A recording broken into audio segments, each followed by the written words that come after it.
वृश्चिक राशि वालों की खुलने वाली है किस्मत। नमस्कार प्रिय दर्शकों, आज के इस कार्यक्रम में हम चर्चा करने जा रहे हैं वृश्चिक राशि वाले जातकों के लिए सितंबर का महीना कैसा रहने वाला है। कुछ इस क्रमबद्ध से पूरे महीने का विवरण समझेंगे कि स्वास्थ्य दृष्टिकोण की स्थिति सितंबर के महीने में आपके लिए क्या संकेत दे रही है। धन दृष्टिकोण इस महीने किस प्रकार से आपके सामने प्रदर्शित होगा। कर्म क्षेत्र में चाहे आप जॉब कर रहे हैं चाहे व्यवसाय कर रहे हैं, कुछ बड़ी उपलब्धियां आपको प्राप्त होने जा रही है या फिर करना पड़ एगा। समस्याओं का सामना भाग्य आपका किस प्रकार साथ देगा कि नहीं, साथ ही शिक्षा, यात्रा, दाम्पत्य जीवन और प्रेम संबंधों की स्थिति किस प्रकार सितंबर के महीने में आपके जीवन में प्रवेश करने जा रही है। यही अग्रिम जानकारी लेकर आज आपके सामने उपस्थित हुई हूँ। यहाँ एक बात मैं आपको अवश्य बताना चाहूँगी कि इस महीने एक दो नहीं पूरे चार ग्रह आपको देने जा रहे हैं कुछ बड़ा उपहार, और यह महीना निश्चित रूप से आपके लिए कुछ विशेष करता हुआ दिखाई देगा। एक एक कर क्रमबद्ध से समझते हैं कि कौन से वह ग्रह हैं क्या आपको बड़ा उपहार देने जा रहे हैं। किंतु पहली अवस्था जिसे शास्त्र कहता है निरोगी काया, वह किस प्रकार आपके सामने सितंबर के महीने में प्रदर्शित होगी। तो यहाँ आपके लग्न का स्वामी होता है मंगल, और मंगल पूरे महीने आपकी कुंडली में अष्टम भाव में संचरण करेंगे, जिसे कहीं ना कहीं आपके लिए अच्छा नहीं माना जाता। यह आपके स्वास्थ्य दृष्टिकोण को कहीं ना कहीं प्रभावित करता हुआ पाया जाता है। यदि आपको बीपी वगैरह है तो इसका थोड़ा सा ध्यान रखने की आवश्यकता है। आपके स्वास्थ्य में खान पीन का थोड़ा सा ध्यान रखने की आवश्यकता रहेगी। कोई दवा इत्यादि यदि आपकी चल रही है तो उसमें इग्नोर ना करें। सिस्टमिक ढंग से जैसे डॉक्टर ने आपको प्रिस्क्रिप्शन दिया है उसे फॉलो करने की आवश्यकता यहाँ पर बनी रहेगी। दूसरी अवस्था में बात करें धन दृष्टिकोण की स्थिति क्या संकेत दे रही है, तो आपके धन भाव के स्वामी होते हैं देव गुरु बृहस्पति कहाँ विराजित है आपके सप्तम भाव में। यह एक बहुत ही अच्छी स्थिति को दर्शा रहा है कि स्वास्थ्य का यदि आप ध्यान रखते हो तो धन से संबंधित किसी प्रकार की चिंताग्रस्त अवस्था का योग आपको देखने को नहीं मिलेगा, क्योंकि आप सभी लोग जानते हैं आज के इस कलिकाल के अंदर जो स्वास्थ्य ज्यादा खराब हो जाता है व्यक्ति का, वह धन का फ्लो जीवन में ना बनने से होता है। तो इस स्थिति के आधार पर धन दृष्टिकोण आपके लिए पूर्ण रूप से सहयोग करता हुआ पाया जाएगा। थोड़ा सा स्वास्थ्य का ध्यान रखने की आवश्यकता रहेगी। किसी भी प्रकार का बड़ा लेन देन करने पर विचार कर रहे हैं, किसी से पैसा लेना है देना है, इस प्रकार की स्थिति में सितंबर का महीना पूर्ण रूप से देता हुआ पाया जाएगा आपके लिए एक अच्छा साथ। कर्म क्षेत्र पर यदि हम चर्चा करते हैं तो कर्म भाव के स्वामी होते हैं आपके सूर्य महाराज। पूरे एक साल पश्चात यह आपके कर्म भाव में प्रवेश किए हैं, और यह एक बहुत अच्छा संकेत आपके लिए देता है कि चाहे आप जॉब कर रहे हैं चाहे व्यवसाय कर रहे हैं, आपको कर्म क्षेत्र में एक अच्छी अवस्था का योग देखने को मिलेगा। अपने कर्म क्षेत्र पर आपको एप्रिसिएशंस देखने को मिले, आपके बॉस कलीग आपका सपोर्ट करते हुए पाए जाए। प्रमोशन की स्थिति कहीं ड्यूट है तो वह आपके पक्ष में आ जाए। सरकारी कोई कार्य रुका हुआ है वो आपके पक्ष में आए। कोई नई जॉब आप सर्च कर रहे हैं उसके अंदर भी यह अवस्था आपके लिए पूर्ण रूप से साथ देती हुई पाई जाएगी। 16 सितंबर के पश्चात आपके कर्मेश एकादश भाव में जाएंगे, तो यह अवस्था भी आपके लिए पूर्ण रूप से पक्षकारी अवस्था को दर्शा कर दे रही है। और यही वह पहला ग्रह है जो आपके लिए आपके कर्म क्षेत्र में कुछ बड़ा उपहार आपको देने के लिए सितंबर के महीने में तत्पर बना हुआ है। बात करें यदि भाग्य दृष्टिकोण की स्थिति क्या संकेत दे रही है, तो आपके भाग्य भाव के स्वामी चंद्र महाराज महीने की पहली ही तारीख पर अपने घर से शुरुआत कर रहे हैं,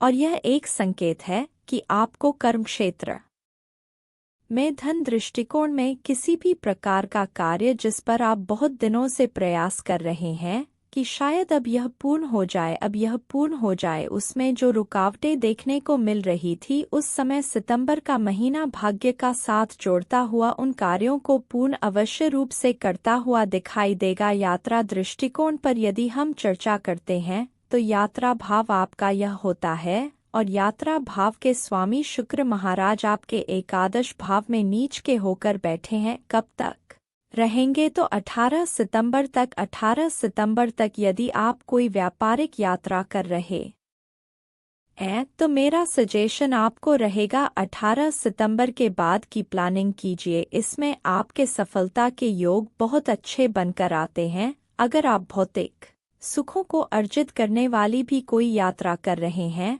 और आवश्यक ना हो जिसे आप मैनेज कर सकते हैं तो 18 सितंबर के पश्चात करनी चाहिए। बहुत अच्छे योग देखने को मिलेंगे। बात करें यदि विद्या दृष्टिकोण की स्थिति क्या संकेत दे रही है तो आपका विद्या भाव होता है यह स्थान और देवगुरु बृहस्पति की स्थिति बड़ी अच्छी अवस्था को दर्शा रही है। और आप सभी लोग जानते हैं देवगुरु बृहस्पति ज्ञान के कारक हैं, किंतु साथ साथ में एक अवस्था को और ध्यान दीजिएगा कि राहु महाराज आपके विद्या भाव में बने हुए हैं। यह आपके ध्यान को, आपके कंसंट्रेशन को, आपके गोल को साधने के अंदर छोटे छोटे से ऑब्स्टकल डालते रहते हैं। विद्या में कंसंट्रेशन नहीं कर पा रहे हैं, खेलना कूदना घूमना फिरना मौज मस्ती मित्र गणों के साथ अपना टाइम खराब करना इनकी तरफ का आकर्षण आपके लिए ज्यादा से बना देते हैं। और इस कारण कहीं ना कहीं आप अनुभूति करते हैं कि आप अन्य विद्यार्थियों की अपेक्षाकृत अपने आप को पीछे खड़ा हुआ पा रहे हैं। किंतु इस स्थिति के आधार पर राहु को आप डिक्रीज करके रखते हैं, गुरु महाराज की स्थिति को मजबूत करते हैं।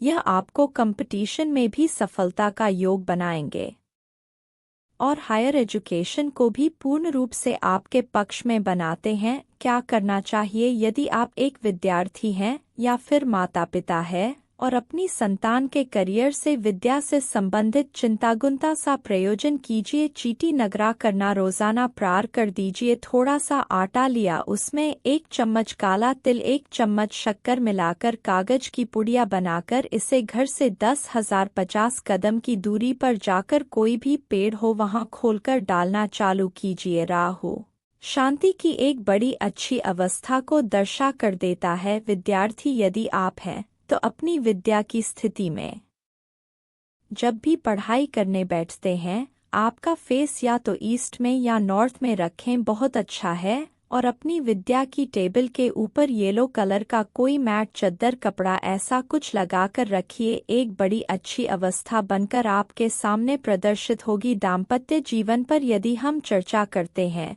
तो यह आपका दाम्पत्य भाव भी है। यहाँ देवगुरु बृहस्पति विराजित है, यह बहुत अच्छी स्थिति है। किंतु साथ साथ में ही आपके दाम्पत्य भाव के स्वामी शुक्र महाराज हैं जो कि 18 सितंबर तक नीचस्थ अवस्था में रहेंगे। 18 सितंबर तक आपको अपने दाम्पत्य जीवन को थोड़ा सा बैलेंस कर रखने की आवश्यकता है, अन्यथा कहीं ना कहीं जिन चीज़ों को आप इग्नोर भी कर सकते हो उन चीज़ों के ऊपर अलगाव देखने को मिल सकता है। छोटी छोटी बातें बड़े स्वरूप को लेकर आपके लिए मानसिक तनाव को क्रिएट कर सकती है, तो इस मानसिक तनाव से बैलेंस करने की आपको आवश्यकता रहेगी। देवगुरु बृहस्पति की स्थिति यहाँ अच्छे रिजल्ट बना रही है, किंतु शुक्र महाराज की स्थिति को भी आपको बैलेंस करने की आवश्यकता है। जिन चीज़ों को इग्नोर किया जा सकता है समझकर बूझकर और अपनी चीज़ों को मैनेज करने का विशेष रूप से 18 सितंबर तक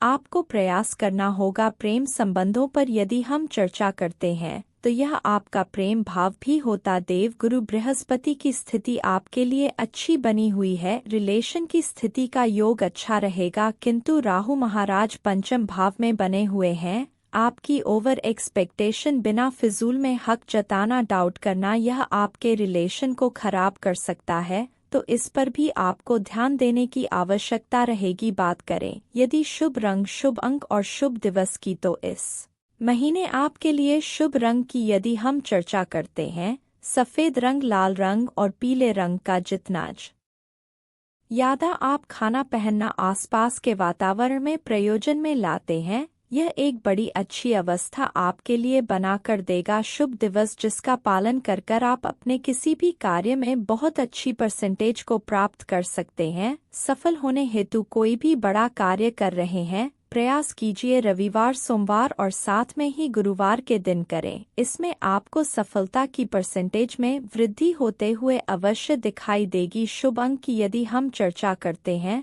तो 4, 5 और 9 इनको सिंगल डिजिट में या टोटल के मूलांक में किसी भी प्रकार से प्रयोजन में लाते हैं, यह नंबर बन जाते हैं आपके लिए लकी चार्म। ब्रह्मा के बारे में यदि चर्चा करते हैं तो आपके लग्नेश की स्थिति का योग यहाँ पर आपको सपोर्ट नहीं कर रहा है। 4 ग्रहों की स्थिति भाग्य आपका इस महीने बहुत अच्छे से साथ देगा। सूर्य देव कर्म क्षेत्र में आपको अच्छे लाभ देने जा रहे हैं। देवगुरु बृहस्पति धन की स्थितियों के लिए आपको बहुत अच्छा लाभ देंगे और शनि महाराज भौतिक सुखों की स्थिति के लिए आपकी मेहनत के अनुसार रिजल्ट निकाल कर देने के लिए बड़े अच्छे लाभ दे रहे हैं। किंतु लग्नेश की स्थिति पीड़ित अवस्था में बनी हुई है। अगर संभवत रहता है सुंदरकांड का पाठ करना, ओम अंगारकाय नमः या ओम भौमाय नमः का नित्य एक माला आप जाप करते हैं, यह अवस्था आपके लिए बड़े अच्छे लाभ देती हुई पाई जाएगी। आशा करती हूँ मेरे द्वारा दी गई यह जानकारी आपको पसंद आएगी। कल फिर से एक नई जानकारी लेकर आपके सामने उपस्थित होंगे। तब तक के लिए नमस्कार।